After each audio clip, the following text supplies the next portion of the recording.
My name's Pastor Kurt. I'm one of the pastors around here. If you want to follow along with the notes, we gave you this when you came in. We're going to talk today about the idea of not without you. Not without you is a biblical idea you could find a lot of places in the Bible. Probably the chief place, the clearest place to find it is in Ephesians chapter 4. Ephesians chapter 4 teaches a lesson that I'm praying that each and every one of you will have an epiphany about today. I first had this epiphany when I was the fall semester of my sophomore year. Spring semester, my freshman year in college, Central Washington University, I led a small group with a guy named Brian Naughter. Brian was a Marine. He was in ROTC. Brian had the biggest Bible of anyone I ever knew. And he also had a big buck knife. And he loved both the knife and the Bible equally. Brian was he was oorah manifest. And he and I were leading a small group, and one day, into our small group, spring semester, he brought a guy named Greg Kalakowski. Greg was not a student at Central Washington University, so it was kind of odd that Brian brought him to our small group. But Brian said Greg needs to be in the small group because Greg just got out of jail. He had met Greg in a gym, and both Brian and Greg were like, I call them beef jerky people, like 3% body fat. Greg was 6'4", and he sat there in the small group for about 2 months and said nothing. I didn't hear him say more than 2 words. Summer came, we all went back home for summer. We got back in the fall, first day of classes, fall semester. I'm again gonna lead a Bible study with Brian Naughter that fall. And I'm walking through the middle of campus, and all of a sudden I see Greg Kalakowski.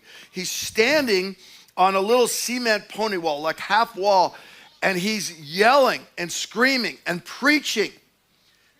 And there's like 1,000 students gathered around him. This guy had not said 2 words, and he's standing and he's preaching. But he's preaching complete and utter nonsense.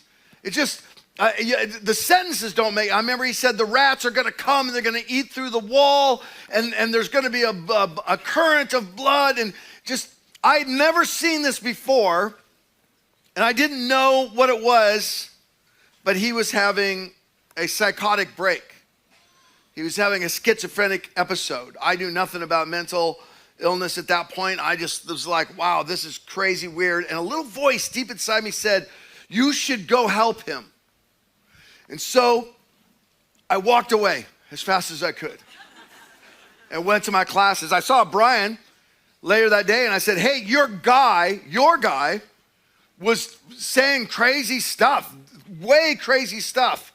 And he was just it was embarrassing and weird, and you better get your guy under control.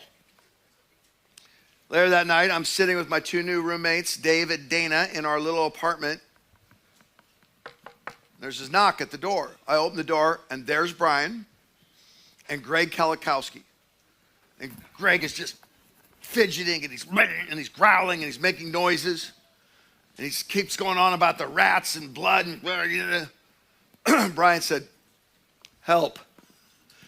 I'd never seen my friend, the Marine, in that help. So I wanted to shut the door, but I didn't. I said, come in.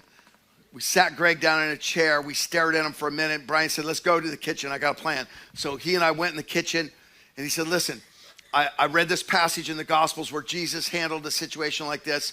Just follow my lead. So I follow Brian back in the living room. He gets right up to Greg. He sticks his hand right in Greg's face, right in his forehead. And he says, what is your name? And Greg said, Greg Kalakowski. And Brian said, back to the kitchen. And we went in the kitchen. I said, what was that? He said, well, Jesus, when he saw people with demons in them, he would say to them, what is your name? And they'd say their name. And then that's how he got control of the demons. And I said, yeah, I remember one of those stories. And the demons caused the man to beat up Jesus' disciples naked. He said, yeah, I know that one too. And I said, listen, I got 2 goals in life. 1, never get beat up. 2, never get beat up naked.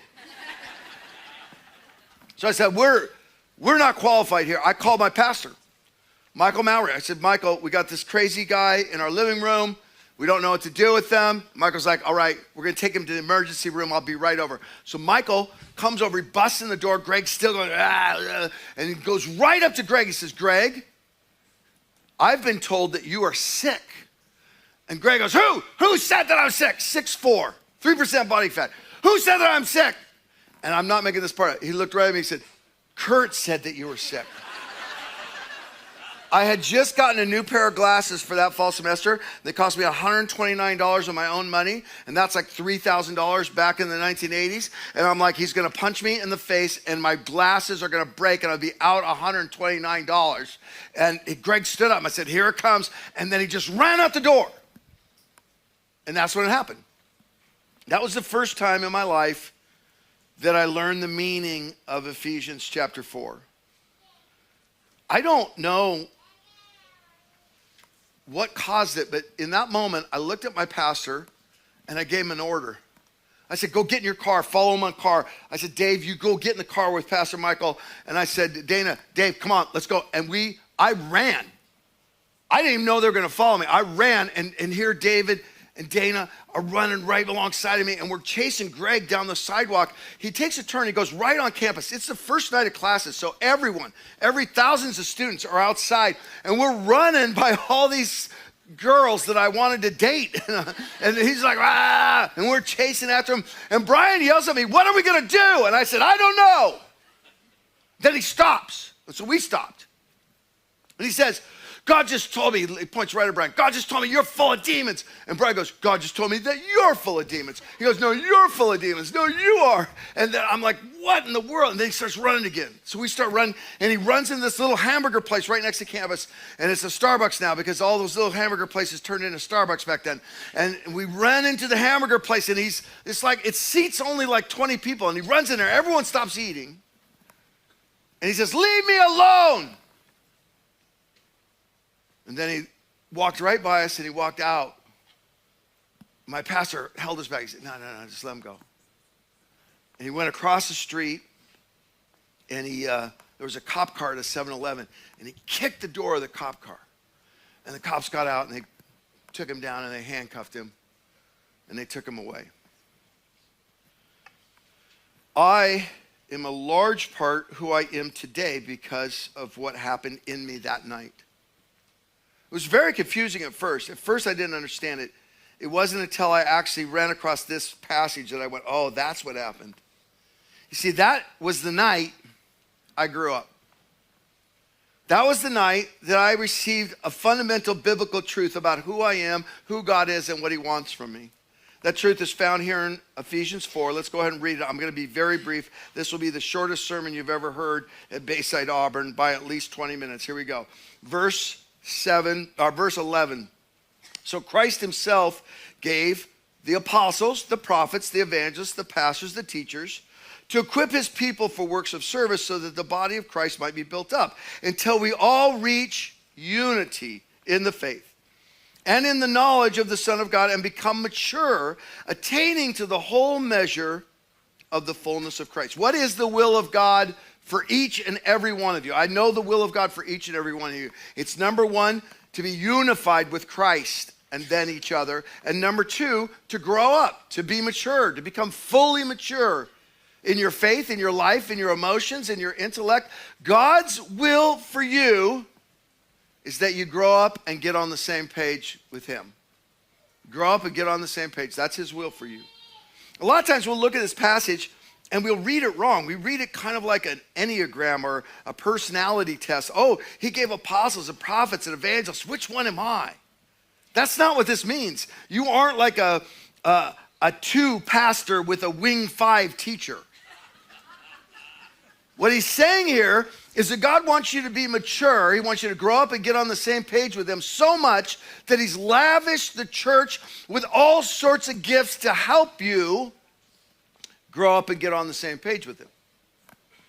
What happens if we don't grow up and get on the same page? Then we will no longer be infants tossed back and forth by the waves and blown here and there by every wind of teaching and by the cunning and craftiness of people in their deceitful scheming. If you don't grow up and get on the same page, you live seasick. How many here have ever picked up a baby and they look so cute and then they just threw up on you? Anyone? How many here have been on a boat in the ocean and you wish you were not in that boat or not on the ocean? I get seasick in the car driving. The only way to keep me from getting seasick, motion sick in the car is I have to be reading while I'm driving. That's a joke. Verse 15, what happens if you do grow up and get on the same page? Instead, speaking the truth in love, we will grow to become in every respect the mature body of him who is the head, that is Christ. From him, the whole body, joined and held together by every supporting ligament, in other words, every single part of the body matters, grows and builds itself up in love as each part does its work. Okay, here's a little confession. Sometimes I get in my head. Anyone else get in their head? Sometimes I overthink it. Like I go, I really want you guys to grow, and I want your family to grow, and I want the church to grow, and I want God's kingdom to grow.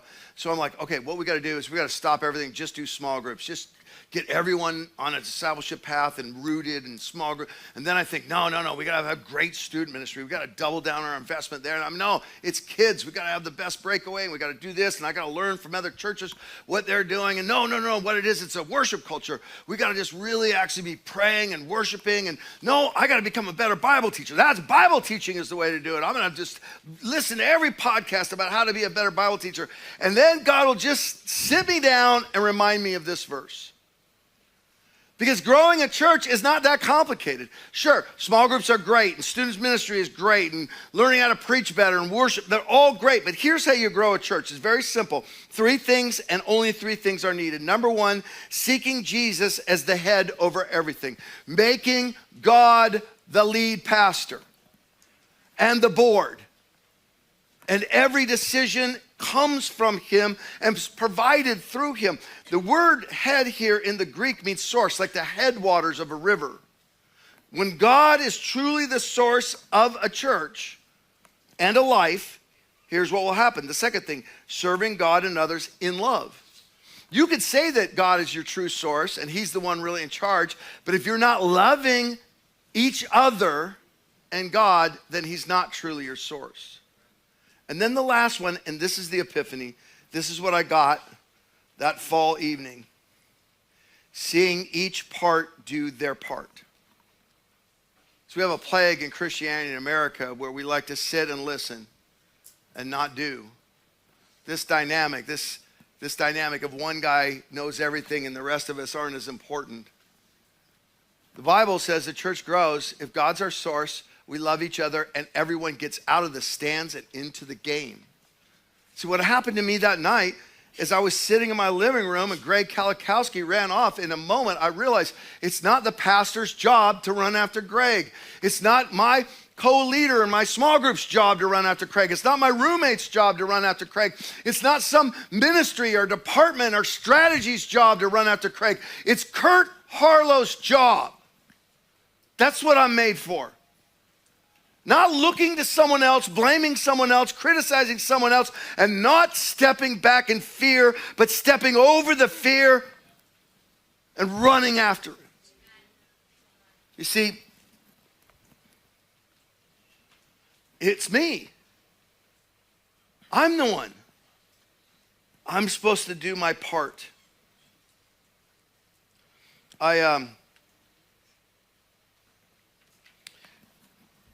Washington has something we don't have here in California. It's called winter. And it starts in October. And when you buy a coat in Washington, it's to stay warm, not because Nordstrom has it on sale. And it was a really cold winter that winter. So this happened in late September. And in November, me and my 2 roommates were sitting in our little kitchen, and we had a door that went into the alley, and on that door, the upper half of the door, there was a window about that big. And we were just sitting there, and all of a sudden, boom, right in that window, there's Greg Kalikowski. Haven't seen him since the police officers took him away. And I looked, at first I was a little freaked out. I'm like, all right, here we go again. And then I took a second look, and I could realize that Greg, he didn't have the manic look in his eyes. And so we opened the door. He's just wearing a t-shirt. It's freezing outside. We said, Greg, what are you doing? He said, well, I needed to tell you guys something before I left town. He said, I'm going to go over to the Denny's right near the freeway where all the semi-trucks stop, and I'm going to hitch a ride, and I'm going to go to California because I have a brother that lives in California. I don't know him. I've never seen him, but my grandma told me I have a brother in California, and that's what I'm going to do next. We're like, no, you got to spend the night at least. You got to stay. Don't do that. And he's like, no, I'm going. I made up my mind. I'm going. We fought about it for a little while. And then my roommate, Dave, who's also a big guy, he went in his room and he got his winter jacket and he got a stocking cap and gloves and extra socks. And he came out and he said, at least put this on. At least take this. And Greg put that big old jacket on. And then he said, I just got to say one thing and then I'm going to go.